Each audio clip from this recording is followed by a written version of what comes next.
chères étudiantes, chers étudiants de l'UAM, je voudrais vous remercier et vous dire que l'étape universitaire est une étape très courte dans la vie d'un individu. Certes, la qualité d'une université dépend de ses infrastructures et de ses commodités, de ses enseignants. Mais ce qui fait sa pérennité et sa réputation, c'est surtout la qualité des hommes et des femmes qui la fréquentent, dont vous, chères étudiantes et chers étudiants. Lorsque j'ai décidé d'implanter sur ce site une université, après avoir construit à quelques encablures un siège des ministères, m'a dit, mais Monsieur le Président, comment ils vont cohabiter le gouvernement avec des étudiants? Bon, j'ai dit, rassurez-vous, ils vont être des étudiants civilisés. Ils vont être des étudiants civilisés. Parce qu'on va essayer de former une élite à Diamniadio. C'est une ville moderne, une ville intelligente. Je ne crois pas qu'on aura ici des étudiants qui vont casser quoi que ce soit. Mais en tout état de cause, je mettrai la gendarmerie entre vous et les ministres, par mesure de sécurité. Donc il y aura un tampon, rassurez-vous, un tampon étanche, qui permettra de laisser chacun travailler dans son environnement sans qu'il y ait trop de casse. Alors, vous avez donc, chères étudiantes et chers étudiants, un encadrement de qualité.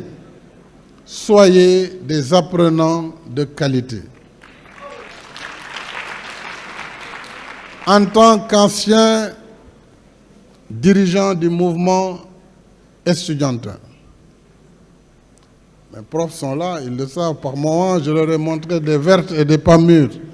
Mais je savais où était l'essentiel. L'essentiel pour un étudiant, c'est d'étudier. Ce n'est pas de revendiquer, de casser. C'est quelles que soient les revendications, de toute façon, les problèmes, vous ne pourrez jamais les résoudre. D'autres générations viendront, reprendront les mêmes revendications, et puis la vie avancera ainsi. On n'avait pas des amphithéâtres de cette dimension. On n'avait pas assez d'universités, assez de pavillons. Aujourd'hui, dans ce site, vous avez un restaurant déjà de 1000 places assises. Ça n'existait pas de notre temps. Donc, il faut étudier. Ne vous laissez pas embrigader dans des voies sans lendemain. Sans lendemain. Il faut comprendre le rôle qu'on doit jouer et puis après, on passe à autre chose. On recherche de l'emploi. On fait de la formation, post-doc, on devient enseignant ou ingénieur ou n'importe quelle autre fonction. Et on contribue ainsi dans la marche de son pays. Revendiquer est dans l'ordre naturel, je l'ai dit, des choses pour un étudiant. Encore que nous vous avons donné des conditions bien supérieures à ce que nous-mêmes nous avions eu comme étudiants, que ce soit les prestations sociales, le coût modérateur du restaurant, vous le savez. C'est 50 francs aujourd'hui le petit déjeuner, 100 francs le déjeuner ou le dîner. Moi, j'ai payé plus cher en tant qu'étudiant il y a presque 40 ans. Parce que j'étais convaincu qu'il faut éliminer autant que possible les limites économiques d'un étudiant parce qu'il viendrait d'un milieu modeste, comme je le fus, et comme la plupart d'entre nous le furent. Il ne faut pas que cette question économique soit un filtre, mais plutôt que les capacités des uns et des autres puissent être le seul paramètre, en définitive, qui va compter sur la sélection des étudiants. Nous sommes très heureux de voir déjà que vous êtes dans la parité dans cette université. Diamniadio était quasiment un terrain vague. Quelques poulaillers, ça et là, des vergers, agrémenté de quelques installations sommaires. Je vous parle de 2012-2013. Mais quand vous regardez cette ville aujourd'hui, qui est en construction, qui n'est pas terminée, vous verrez tout ce qui vous entoure autour de cette université est le fruit d'un travail acharné jour et nuit.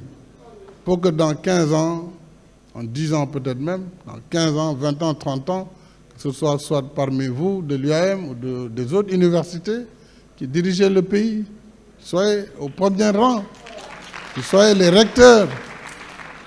Mais ku jàngul mënul def loolu topp riir bi rek di sànni xeer doo mos a nekk recteur wala président de la République jamais.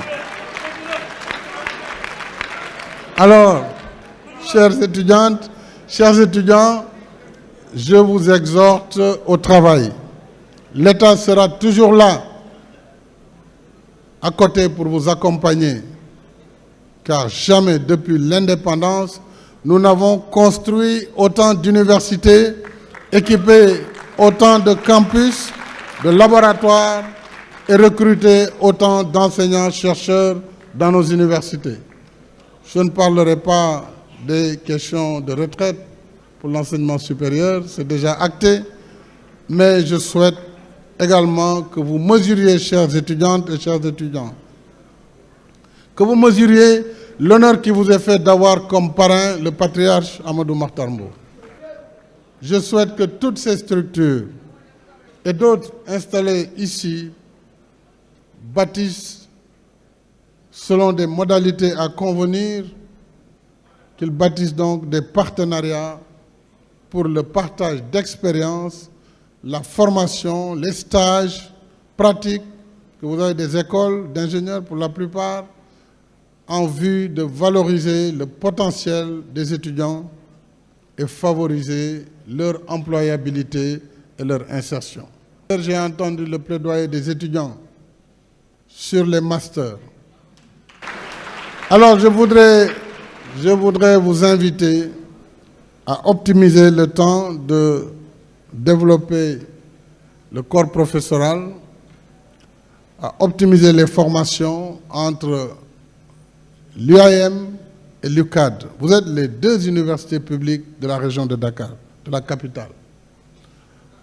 Il faut, avec le recteur de l'UCAD, que vous puissiez regarder, je sais d'ailleurs que vous avez une convention qui lie les deux universités, comment mutualiser le temps que le corps professoral de l'UAM puisse permettre aussi l'ouverture de masters de façon à avoir une continuité. Surtout que toutes les formations qui sont pour le moment dispensées à l'UAM existent également de l'autre côté, y compris au niveau master et doctoral.